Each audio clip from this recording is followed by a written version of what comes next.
Welcome to this January 13th edition of Eye to Eye. Well, after a mild week, typical January weather has returned. But for many in Metro Milwaukee, there's still not much snow outside their door. Coming up, a look back at what was the warmest year on record and what lies ahead for the remaining 2 months of winter. But first, sorting through the fiscal cliff deal and looming issues that still must be addressed in Washington.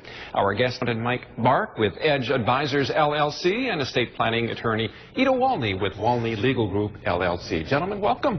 Thanks for having us. Well, not since Y2K did Americans approach New Year's Eve with such uneasiness and uncertainty. What was it like in your household, Ida?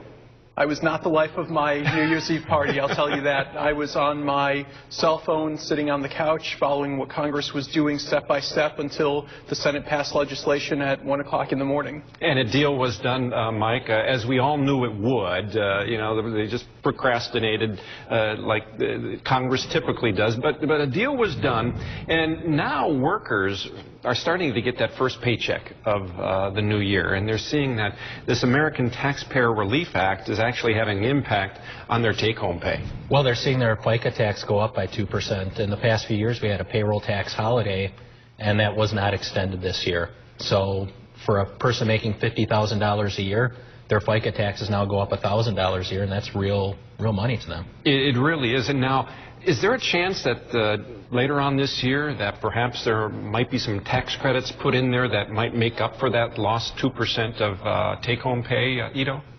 I think there's always a chance of things happening. In Washington, nothing is ever permanent. Right. And I think with some of the things that are going on that are being discussed in Congress, you never know what tomorrow's going to bring. Let's go over some of the other tax changes in this new fiscal cliff deal. First of all, affordable care investment taxes. How have those changed? Well, if it's a single person making $200,000 or more, or a family making $250,000 or more, they will pay a 3.8% surcharge on any investment income they have. So interest income, dividends, rental income, any type of passive income they may hold. So that's a big tax there. There's also a medical device tax, I think, that will indirectly hit taxpayers. Places that manufacture medical devices have to pay a 2.3% charge on their sales, and that includes things like dental labs and things like that. So if you're going to a dentist, you may see the price of your crown go up. I see. And that's what happens so often, is that if the dental industry or so forth is affected, they're going to be passing it on to consumers too. Exactly. Folks who, some of the high wage earners are going to notice that when they go to fill out their income taxes, that the itemized deductions have been reduced as well for, again, some of the high wage earners. Yeah, there's a phase-out that's been installed for people making over $250,000 all the way up to $450,000 and beyond. And so it's going to be affecting their end-of-the-year and quarterly tax filings as well. What about when it comes to capital gains and dividends, Mike? Well, the capital gains rates and dividend rates, if you're making that $400,000 or $450,000, the rate jumps from 15 to 20% right away. Plus, there's the Affordable Care Act surcharge, so it brings the top rate on those up to 23.8%. All right. Ida, you specialize in estate tax planning. What are some of the common questions you're getting from your clients since the start of the new year? Well, it's really been a roller coaster ride for the last 12 years, ever since the original Bush tax cuts, where federal estate and gift taxes have gone up year after year. We got a little bit of stability in 2011 and 2012. Now in 2013 going forward, we're looking at a more level estate and gift tax exemption.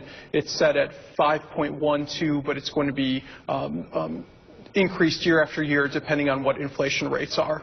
I see. And you're talking about what about the gift tax specifically? Someone wants to give a relative a certain amount of money. At what point will that money be taxed? Well, there are two gift exemption amounts. There's the annual gift exemption and the lifetime gift exemption. The gift exemption is usually the exemption that most people are talking about when they're talking about the money that they can give to family members and friends year after year. Most people think that that is $10,000 per year. It hasn't been $10,000 in a while. In 2012, it was $13,000 per year. Starting in 2013, that's now $14,000 per year that people can give in gifts before they have to report that. Once they've exceeded the $13,000 gift exemption annually, then there's an additional exemption that they can lay over that before actual taxes have to get paid. What is your best advice to folks who are in the estate planning process right now? Again, there's still a lot of question marks out there as we move forward. A lot of question marks. I think that the estate planning is going to continue to be very, very important. Even putting aside the tax situation, estate planning doesn't necessarily have to be driven by taxes. Regardless of whether you're a high net worth, mid net worth, or low net worth person, a lot of important things still need to be addressed, including how to get the things that you want to the people who you want to get it to. Dealing with things like asset protection, because one thing that the new law didn't address was it didn't outlaw divorce, it didn't outlaw litigation, it didn't outlaw people being able to come after the money that you've got.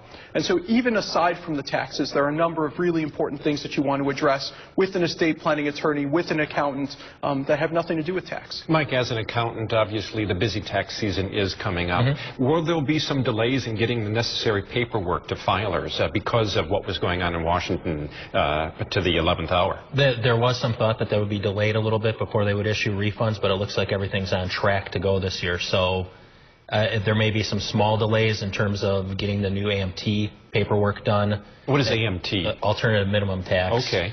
And that could delay things a week or two, but nothing substantive. And what changes are we seeing in the AMT based on the new deal? The new deal is alternative minimum tax for inflation. And alternative minimum tax is sort of this parallel tax structure that runs alongside your regular tax return, and it eliminates certain deductions you have, like real estate taxes, exemptions, so your kids and everything like that. And in a high tax state like Wisconsin, a lot of times we can get trapped by AMT because a lot of our deductions are real estate taxes, state income taxes, and that all gets added back for AMT. I see. All right, we're going to take a short break, but when we come back, are there more cliffs to come? You're watching Eye to Eye. Stay with us.